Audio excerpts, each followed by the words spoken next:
ఉన్న బంగారాన్ని విడిపించి ఆ రోజు ఆన్లైన్ రేటుకే మేము కొంటాం. Sharma gold company. Suman TV, నేను మీ నవీన్. ప్రస్తుతంతో కమలానంద భారతి స్వామీజీ గారు అయితే ఉన్నారు. స్వామి నమస్తే.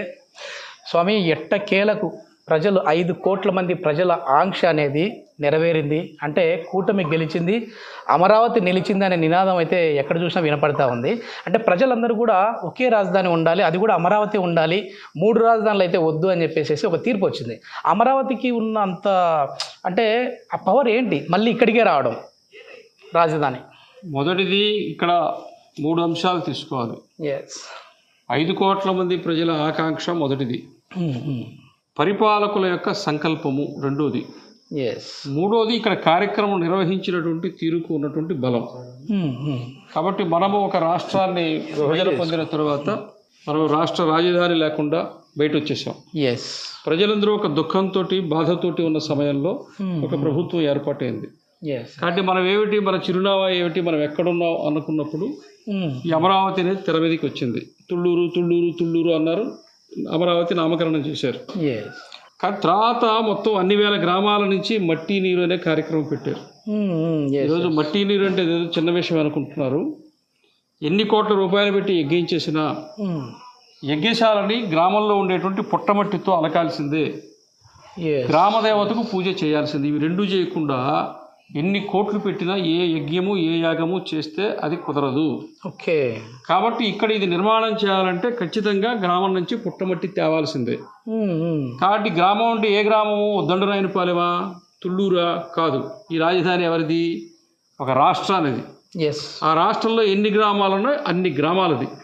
ఆ అన్ని గ్రామాల ప్రజల యొక్క భావోద్వేగము, నిశ్చయమైనటువంటి నిర్ణయము, వాళ్ళందరి యొక్క ప్రాతినిధ్యము ఇవన్నీ ఉండాలని చెప్పి వాళ్ళందరి దగ్గర గ్రామాన కలుషంలో నీరు, కలుషంలో మట్టి ఇక్కడికి తీసుకొచ్చారు. గ్రామాల నుంచి బస్సులు వేసుకొని ఒక్కొక్క మండలం నుంచి 10 గ్రామాల నుంచి ఆ రకంగా తెచ్చి ఒక తీర్థయాత్రలాగా తీసుకొని వచ్చి భక్తి భావనతో సమర్పించారు. ఎస్, ప్రత్యక్షంగా మనం వచ్చేసేసి ఇప్పుడు ప్రధాని మోదీ ఇక్కడికి వచ్చేసేసి ఆ నీరు ఆ మట్టి తీసుకొని వచ్చిన ప్రదేశంలో ఉన్నాం. ఇక్కడ హోమం కూడా జరిగింది.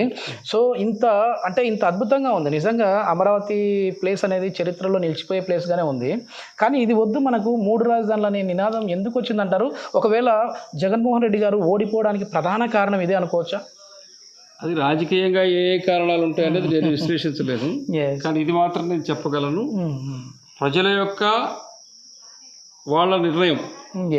ప్రభుత్వం, చంద్రబాబు నాయుడు గారు అప్పుడు ముఖ్యమంత్రిగా ఉన్నారు. ఆయన నాకు దొరికిన ఒక అవకాశం, ఒక రాజధానిని నేను నిర్మాణం చేసే అవకాశం నాకు దొరికిందని పండితులు ఏది చెబితే అది చేశారు.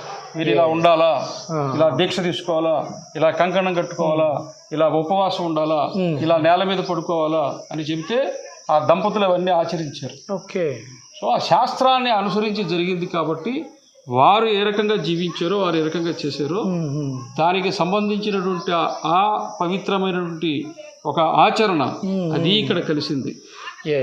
మొత్తం భారతదేశానికి ప్రధానమంత్రి, 140 కోట్ల మందికి ప్రధానమంత్రి స్వయంగా ఢిల్లీ నుంచి కూడా నీరు మట్టి తీసుకొచ్చి ఇచ్చారు. అదేమి ఆషామాషి వ్యవహారం కాదు, దాన్ని విమర్శించాల్సిన అవసరం లేదు. 13,000 గ్రామాలతో పాటు భారతదేశ రాజధాని ఢిల్లీ అంటే ఢిల్లీ ప్రభుత్వం కూడా మీ వెంట ఉన్నది అనే సంకేతం ఇవ్వడానికి తీసుకొచ్చి ఇచ్చారు. మళ్ళీ గ్రామ దేవతలే దాన్ని ఈ వల్లకు మార్చారు అనుకోవచ్చా స్వామి? అమరావతి రాజధాని ఉండాలి. గ్రామ దేవత అంటే ఆది పరాశక్తి. నేను చెప్పాను, ఇక్కడ నుంచి ఇటుక కూడా కదిలించలేరు. ఆది పరాశక్తితో పెట్టుకుంటే వాళ్ళు పతనమైపోతారు. అది కూడా చెప్పాను, అది కూడా ఇక్కడి నుంచే చెప్పాను.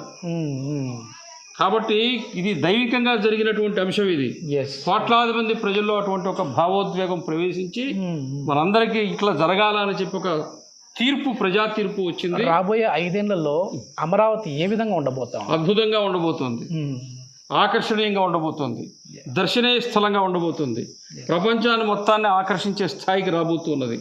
కేంద్ర ప్రభుత్వము, రాష్ట్ర ప్రభుత్వం, నేను చెప్తున్నా ఆంధ్రప్రదేశ్ ట్రిపుల్ ఇంజిన్ సర్కార్, అన్ని రకాల. ఇప్పుడు ఒరిస్సా ఉంది, బీజేపీ వచ్చింది. ఒరిస్సా ప్రభుత్వము, ఢిల్లీ ప్రభుత్వం డబుల్ ఇంజిన్ సర్కార్. ఉత్తరప్రదేశ్, ఢిల్లీ డబుల్ ఇంజిన్ సర్కార్, మంది ట్రిపుల్ ఇంజిన్ సర్కార్. అమరావతి అభివృద్ధి చెందాలి, ఆంధ్రప్రదేశ్ అభివృద్ధి చెందాలి, భారతదేశం అభివృద్ధి చెందాలి. ఎస్ 3 పార్టీల కూటమి 3 అభివృద్ధి మార్గాలు. చంద్రబాబు గారు కూడా పదే పదే చెప్తా వస్తూ ఉన్నారు ఏంటంటే సంక్షేమ పథకాలు ఇచ్చుకుంటూ వస్తే మాత్రం సరిపోదు, సంక్షేమ పథకాలతో పాటు అభివృద్ధి కూడా కావాలి, అభివృద్ధి ఉంటేనే ఉపాధి ఉపాధి ఉపాధి ఉపాధి శాశ్వతంగా ఒకళ్ళు ఎవరు కూడా ఆర్థికంగా సామాజికంగా ఇబ్బంది పడే విధంగా, అవమానపడే విధంగా, అగచాట్లు పడే విధంగా ఉండని సమాజాన్ని నిర్మాణం చేసుకోవాలి.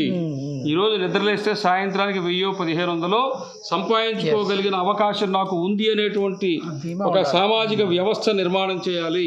అవి ప్రభుత్వాలు చేయాల్సిన విషయాలు. వాటికి కూడా కాకుండా ఇంకా ఇబ్బంది పడే ప్రజలు ఎవరైనా ఉంటే, కష్టాల్లో ఉంటే వాళ్ళ కష్టాలు తీర్చడానికి ప్రభుత్వాలు ఏవైనా సరే వాళ్ళకి సాంఘిక సంక్షేమ పథకాలు ఇవ్వవలసిందే. కానీ మొత్తం అందరికీ అదే ఇవ్వడం అనేది కాకుండా అందరికీ అన్ని రకాల వసతులు ఏర్పాటు చేయాలి. కేంద్ర సపోర్ట్ ఏ విధంగా ఉండబోతోంది స్వామి? ఎందుకంటే ఇప్పుడు కేంద్రంలో చంద్రబాబు నాయుడు గారు అనే వ్యక్తి ఇప్పుడు కీలకంగా మారబోతా ఉన్నారు. ఇది చంద్రబాబు నాయుడు గారికి వచ్చినటువంటి అవకాశంగా నేను భావించటం లేదు. చంద్రబాబు నాయుడు గారు కీలకమైన పాత్ర పోషించడం అనేది ఒక అంశం అయితే దాన్ని నేను చంద్రబాబు నాయుడు వ్యక్తిగతంగా రాజకీయంగా ఆలోచించట్లేదు. అది అమరావతికి దక్కిన అవకాశంగా భావిస్తున్నా, నష్టపోయిన కష్టాల్లో ఉన్న అవమానపడ్డటువంటి ఆంధ్రప్రదేశ్ 5 కోట్ల మంది ప్రజలకు దొరికిన అవకాశంగా భావిస్తున్నా. ఆంధ్రప్రదేశ్ని అమరావతిని నిర్లక్ష్యం చేసి ఏమీ చేయలేరు. మనకు చాలా మేలు జరుగుతుంది. కేంద్రం నుంచి మనం చక్కగా అన్ని పొందుతాం. అందరూ కలిసి మోడీ గారు కావచ్చు, బాబు గారు కావచ్చు, ప్రజలందరూ కూడా, పవన్ కళ్యాణ్ గారు, ప్రజలందరూ కూడా ఒక్క రాజధాని కావాలి అనే నినాదం ఈ తీర్పు అనుకోవచ్చు. ఎన్నికల్లో మేనిఫెస్టోలో ఒక్క రాజధాని పెట్టారు, వచ్చింది. అంతకుముందు పార్టీలు ఏవి కూడా రాజధాని విషయం పెట్టలేదు కదా. పెట్టారో పెట్టలేదు పక్కన పెట్టండి, కానీ వాళ్ళు ఇచ్చిన తీర్పును వాడు ఉపయోగించుకోలేదు కదా. ఈరోజు మేనిఫెస్టోలో ఒకే రాజధాని పెట్టారు, ప్రజలు తీర్పిచ్చారు, దాని ప్రకారం ముందుకు పోతారు. దీని గురించి అసలు ప్రస్తావన చర్చ చేయాల్సిన అవసరం లేదు. దానికి ఇన్ని రోజుల నుంచి ఉన్న ఈ సందిగ్ధత అయితే తెరపడింది. అమరావతి నగరము కొరకు భూమి పూజ చేసి శంకుస్థాపన జరిగి శంఖము, నవరత్నాలు ఇవన్నీ కూడా ప్రతిష్ఠించింది. ఇక్కడే ఈ స్థలంలోనే నరేంద్ర మోడీ గారు ఇక్కడే శంకుస్థాపన చేశారు. ఈ చుట్టూరు ఉండేటువంటి చట్టం దీని మధ్యలో ఇది ఉంది. ఇక్కడే మరలా ఇప్పుడు మనం కొద్దిగా పూలు వేసి నమస్కారం చేసుకున్నాం. మళ్ళీ మంచి రోజులు వచ్చాయనుకోవచ్చు ఏపీ ప్రజలకి. సో ఎన్నోళ్ళ నుంచే ఎదురు చూస్తూ ఉన్నారు అసలు ఏపీ రాజధాని ఏంటి, ఏపీ రాజధాని ఏంటి అనేసి. సో ఇప్పుడు ఒక కన్క్లూజన్కి అయితే వచ్చేసేసారు, ఏపీ రాజధాని అమరావతి అని చెప్పేసి. రాబోయే 5 ఏళ్లలో అమరావతిని ఒక అద్భుత నగరంగా మార్చబోతా ఉన్నట్లు మనకు తెలుస్తోంది. Thank you so much. Suman టీవీలో మీ పర్సనల్ అండ్ బిజినెస్ ప్రమోషన్స్ కోసం కింది నెంబర్కి కాంటాక్ట్ చేయండి.